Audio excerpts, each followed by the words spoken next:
तो आज हम स्टडी करेंगे Perkin reaction.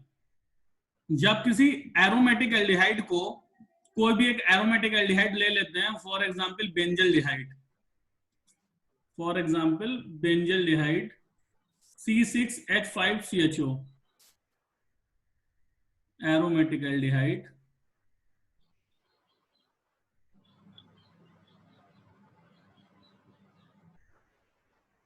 For example C6H5CHO को जब हम एलिफेटिक एसिड एनहाइड्राइड के साथ ट्रीट करते हैं, aliphatic acid anhydride,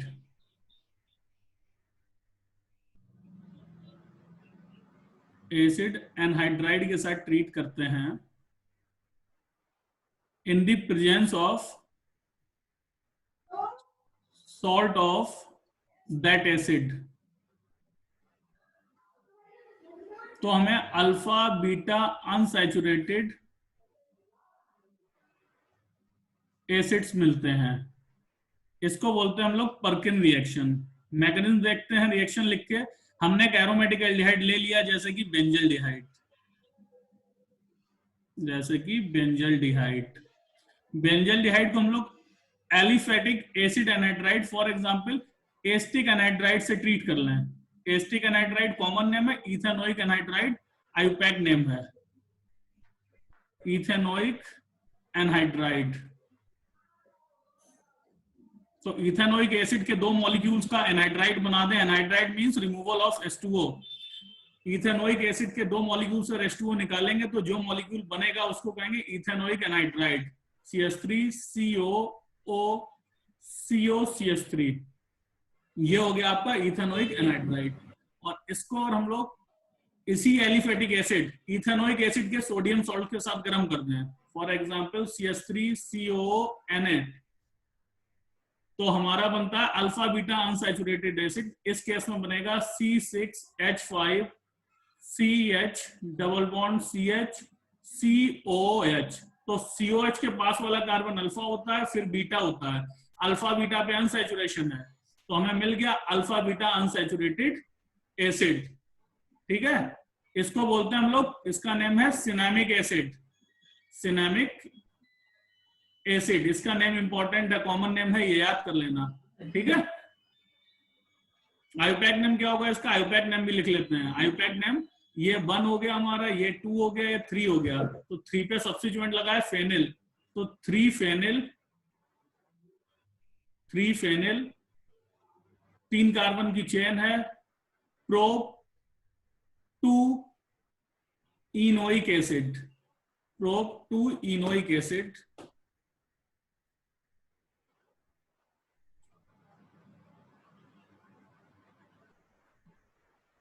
prop 2 enoic acid. ये इसका हो गया आईयूपैक नेम, कुछ भी कह सकते हैं इसको। इसकी मैकेनिज्म देखते हैं, रिएक्शन हुई कैसे होगी। जानते हैं कि रिएक्टेंट में कहां पोलैरिटी है, रिएजेंट में कहां पोलैरिटी है, सॉल्ट कहां से क्या ले सकता है। तो मैकेनिज्म देखते हैं। मैकेनिज्म, तो सबसे पहले आप देखिए, ये जो इथेनोइक एनहाइड्राइड है, इथेनोइक एनहाइड्राइड CH3COO-COCH3, इसको CH3 को हम लोग CH2H भी लिख सकते हैं। इसका ये जो H है, ये जो हाइड्रोजन्स हैं, ये एसिडिक हाइड्रोजन है। एसिडिक हाइड्रोजन, एसिडिक हाइड्रोजन से मतलब ये H पॉजिटिव बन के जा सकते हैं। क्यों जा सकते हैं? क्योंकि इसके पास में ये इलेक्ट्रॉन विड्रॉइंग ग्रुप लगा है, electron withdrawing group.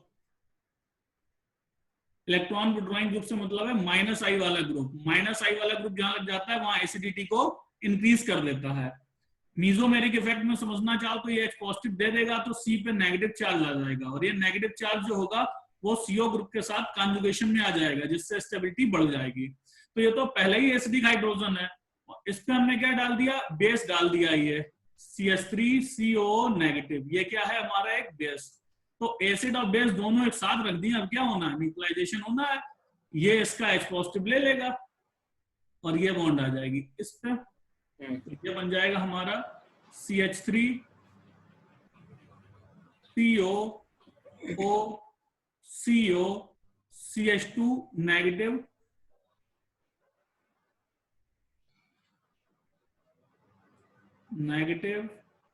Plus CH3 COOH।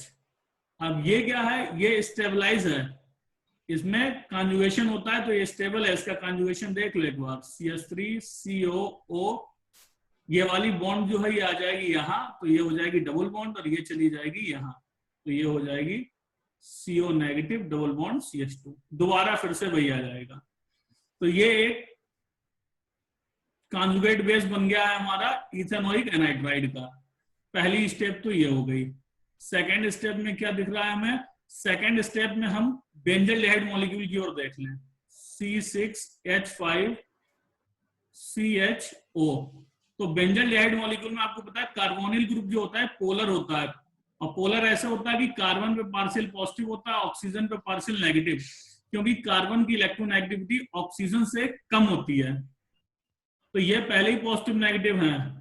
अब यहां हम देखें, ये जो हमारा बेस निकल के आया था CH2 COO CO CH3, इसको ऐसे भी लिख सकते हैं। अब ये क्या करेगा भाई, ये नेगेटिव वाला कहां पॉजिटिव पे ही तो अटैक करेगा, ये नेगेटिव वाला पॉजिटिव पे अटैक करेगा, ये तो ये बॉन्ड शिफ्ट होके आ जाएगी ऊपर। तो हमारे पास आ गया C6H5CO नेगेटिव, इसका H कंबाइन कर दें और इसको यहां जोड़ दें, CH2 COO CO CH3। इतना क्लियर? अब देखो ये जो कंपाउंड है इसमें ऑक्सीजन के ऊपर नेगेटिव है, अगर इस ऑक्सीजन को नेगेटिव को H मिल जाए तो ये OH बन जाएगा एल्कोहल। और इसी सिस्टम में हमारा क्या पड़ा है, कार्बोक्सिलिक एसिड। तो एल्कोहल और कार्बोक्सिलिक एसिड में रिलेटिव एसिडिटी किसकी ज्यादा है, कौन ज्यादा एसिडिक है? Carboxylic acid. Carboxylic acid. तो ऐसा थोड़ी हो सकता कि एल्कोहल H पॉजिटिव के इंतजार में बैठा रहा और CH3COH ना दे। तो अब क्या है कि ये जो एल्कोहल वाला मॉलिक्यूल बनने जाएगा, ये बन जाएगा, ये H पॉजिटिव इससे ले लेगा। तो ये H पॉजिटिव कहां से मिला इसे, ये H पॉजिटिव मिला है इथेनोइक एसिड से।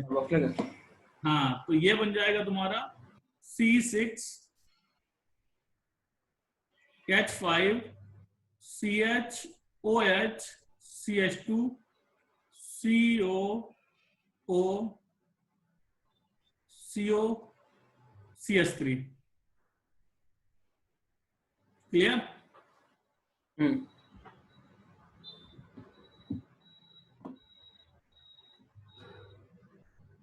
इसकी कर देते हैं हम लोग हाइड्रोलिसिस।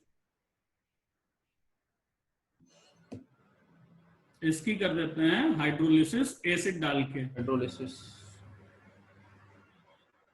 H2O/H positive. तो H positive। ये जो एनहाइड्राइड है, एनहाइड्राइड कैसे बना था, एसिड मॉलिक्यूल से H2O के रिमूवल से। ये देखो यहाँ पे ये इथेनोइक एनहाइड्राइड बना होगा, दो एसिटिक एसिड मॉलिक्यूल से, इथेनोइक एसिड मॉलिक्यूल से हमने H2O निकाल लिया था।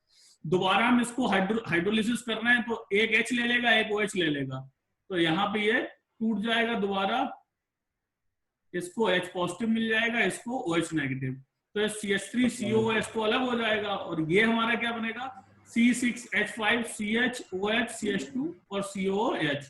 अब चूंकि एसिड पड़ा है और गर्म कर रहे हैं एसिड के साथ हम लोग, तो ये जो OH है इसका OH और इसका H, ये OH और ये H, ये क्या यहां से निकल जाएगा -H2O, तो यहां आ जाएगी अनसैचुरेशन और ये बन जाएगा COOH। C6H5CHCHCOOH, ये बन गया हमारा सिनेमिक एसिड।